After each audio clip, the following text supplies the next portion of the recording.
Hello, मेरी आवाज़ लगभग सभी को आ रही है। मैं यहाँ पर बैठे हुए सभी को नमस्कार करता हूँ। बच्चों को प्रेम, स्नेह और आनंद के साथ इस अभिज्ञ कोचिंग क्लासेस के इस कार्यक्रम में जो डायरेक्टर हैं, दोनों भाई आनंद शुक्ला सर और आरती शुक्ला सर और दीपिका मैडम, जैसा कि संपर्क में थे और निवेदन किया और सभी दोनों भाइयों ने, तो आप दोनों भाइयों से मेरे को मिलकर ऐसा लग रहा है कि बचपन से इंदौर शहर में बहुत जगहों पर शुक्ला ब्रदर्स कभी बस पे कभी ट्रकों पे देख रहा था। तो आज शुक्ला ब्रदर्स को यहाँ पर मैंने देख लिया है दोनों रूप में। दूसरी बात कि आवेग ने, जहाँ तक आप और हम जानते हैं, श्री गणेश जी का नाम है। मतलब जीवन की किसी भी पल की शुरुआत हो, संघर्ष का समय हो, लेकिन जीवन में जब भी कुछ अच्छा करने का श्री गणेश करना हो तो हम गणपति जी को याद करते हैं। तो आपके बच्चे तो जीवन को सफल करने के लिए आवेग कोचिंग क्लासेस में आए हैं, तो मतलब अपने जीवन का श्री गणेश करने के लिए वो यहाँ पर स्टडी कर रहे हैं और अपने आप को संवार रहे हैं। और बच्चों, आप लोगों के लिए तो यही है, जैसे कि हम पढ़ रहे हैं, हम देख रहे हैं कि निरंतर इस माहौल के अंदर कंपटीशन बढ़ते जा रहा है। तो इस बात को याद रखें कि न संघर्ष न तकलीफ तो क्या मजा है जीने में। मानव जीवन में तब तक मजा नहीं आता, निखार नहीं आता है, वो अपने आप में इतिहास नहीं रच पाता है, अपने आप में कुछ हासिल नहीं कर पाता है जब संघर्ष नहीं होता है और तकलीफ नहीं होती है।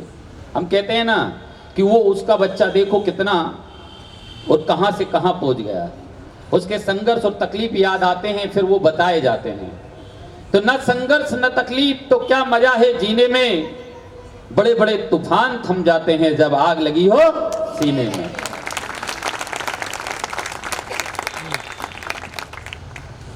और पेरेंट्स बैठे हैं, मैं भी 18 साल की उम्र से पढ़ा रहा हूं। 18 साल की उम्र से ही मतलब कॉलेज में एडमिशन लिया और पढ़ाना शुरू कर दिया था। 18 साल हो गए हैं। डांगी कोचिंग क्लासेस के नाम से भंवरकुआ पे संचालित है और इंदौर शहर में लगभग 4-4.5 हज़ार कोचिंग है, छोटी बड़ी सब मिलाकर हमारा एसोसिएशन है और सबने प्रेम दिया तो उसका हम प्रेसिडेंट हैं। तो पेरेंट्स के लिए तो मैं यही कहता हूं कि चाणक्य ने लिखा है अपनी किताब में कि जो पेरेंट्स अपने बच्चों को उच्च शिक्षा और उच्च संस्कार, जो पेरेंट्स अपने बच्चों को उच्च शिक्षा और उच्च संस्कार नहीं दे पाते हैं, वे ही पेरेंट्स अपने बच्चों के लिए शत्रु का कार्य करते हैं। ये पेरेंट्स की भूमिका होती है।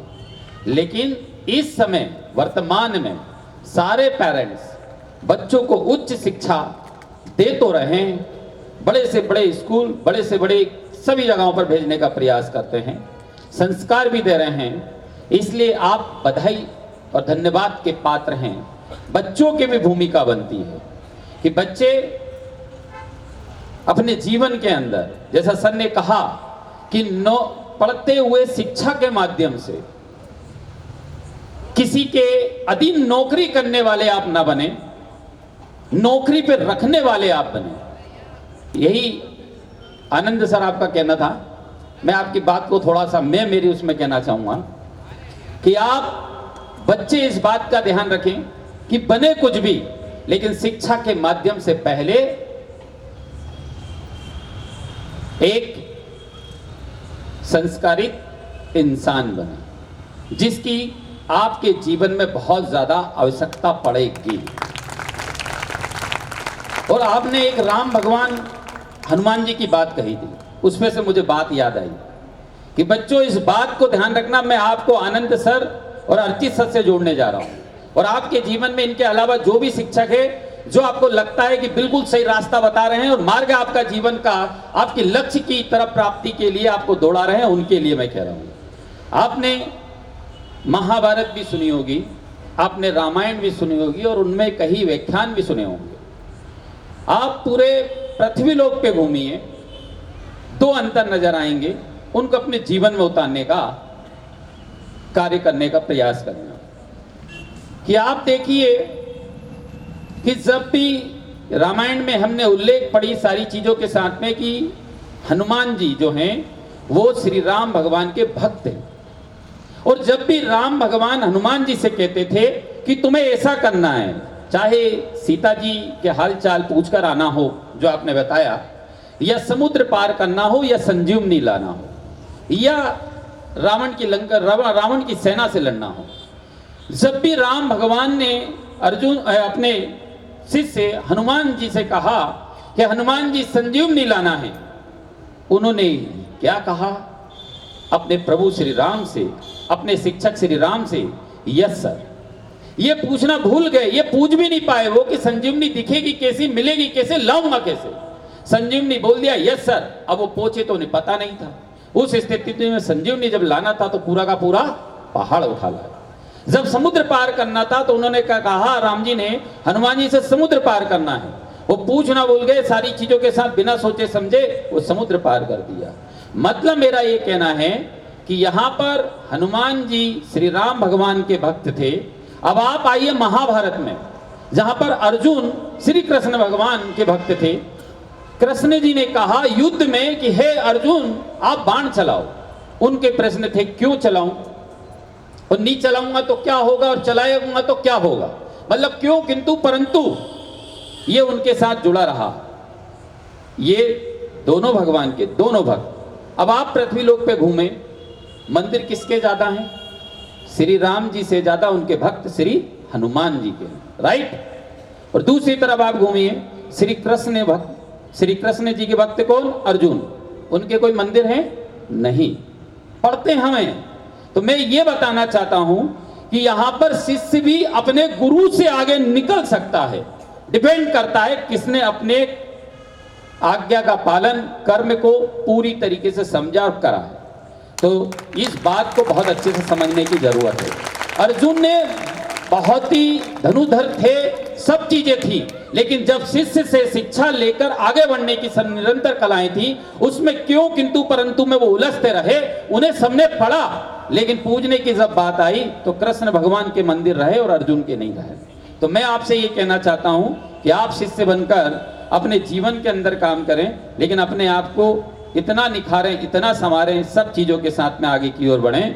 और इसी के साथ यही कहना चाहूंगा कि गीत को संगीत मिल जाए तो क्या चाहिए, गीत को संगीत मिल जाए तो क्या चाहिए, आंसुओं को प्रीत मिल जाए तो क्या चाहिए, और शिक्षा के क्षेत्र में आविर्न कोचिंग क्लासेस और आनंद सर, अर्चित सर जैसे मिल जाए तो क्या चाहिए। धन्यवाद।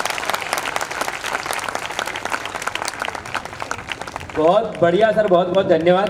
तो मोमेंटो का अपन शुरू करवा देते हैं। सर की बात से मेरे को एक शायरी याद आई, बड़ा मोमेंटो का अपन करते हैं। 2 मिनट शायरी सुना देता हूँ कि छोड़ आसमां को जमी की तलाश कर।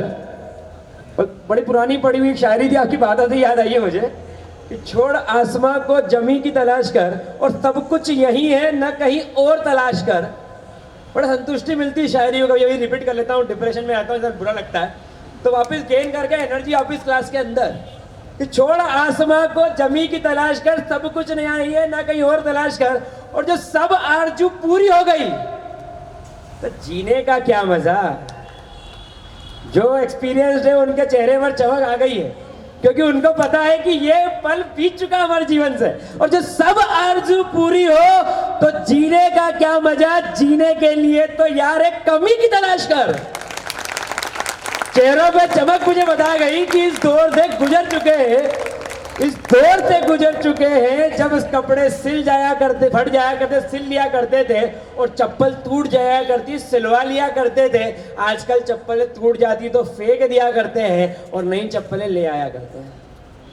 यही स्थिति है। और बहुत ही बढ़िया सर आपने बोला, बहुत बहुत धन्यवाद। आनंद सर, आपकी बात सही कि आसमान को नींद आए तो सुलाओ कैसे। मेरी बात मैं क्या है गहराई के साथ कहने की कोशिश कर रहा हूं, समझ लेना। आसमान इतना बड़ा है, अगर नींद आ गई तो कोई सुला सकता है क्या? नहीं। और एक और बात इससे पहले बच्चों के लिए कि बेटा जिंदगी में हर चीज के भक्त बनकर अपने आप को पेश करना, चाहे माता पिता, चाहे परिवार, ये आपकी बहुत आगे वाले भविष्य की जिम्मेदारी है।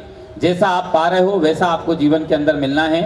तो पहले तो आसमान को नींद आए तो सुलाऊं कैसे, और जमीन को मौत आए तो दफनाऊं कैसे।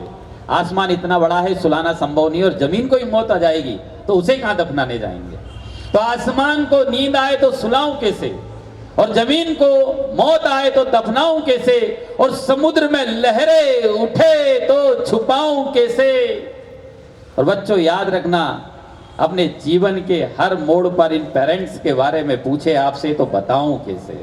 मतलब अपने आप को इनको सर्वोपरि लेके चलना है और शिक्षक के साथ अपना जीवन पार करना है और इंसान बन के अपने आप को दिखाना है। और इस आपकी एक व्यक्ति, अपन यहाँ 150, अपन बोलते हैं ना 150 करोड़ के देश है, लेकिन ध्यान रखना इस बात का कि जब एक इंसान चाहे तो पूरे देश के साथ जुड़कर देश का नाम भी रोशन करता है, परिवार का भी नाम रोशन करता है। कब किसके जीवन में मोड़ कैसा आ जाए, कब कहाँ निकल जाए कोई निश्चित नहीं है। कब स्वामी विवेकानंद बन जाए कुछ नहीं कहते आते, कब एपीजे कलाम बन जाए कुछ नहीं कहते आते। बस संघर्ष जारी रखना, डिप्रेशन की स्थिति किसी भी हालत में अपने आप में मत लाना। जिंदगी में ध्यान रखना, जो मिलता है वो ईश्वर की इच्छा के अनुसार, जो नहीं मिलता है उसे भी ईश्वर की इच्छा अनुसार समझे, और अपने आप के मनोबल संघर्ष को बिल्कुल हंसी मतलब खुद समृद्धि के साथ जीने का प्रयास करें। पेरेंट्स किसी प्रकार का दबाव ना डालें और बच्चे अपनी जिंदगी के अंदर डिप्रेशन का किसी भी पल को अपने पास ना आने दें। इसी के साथ जिंदगी एंजॉय करना, जिंदगी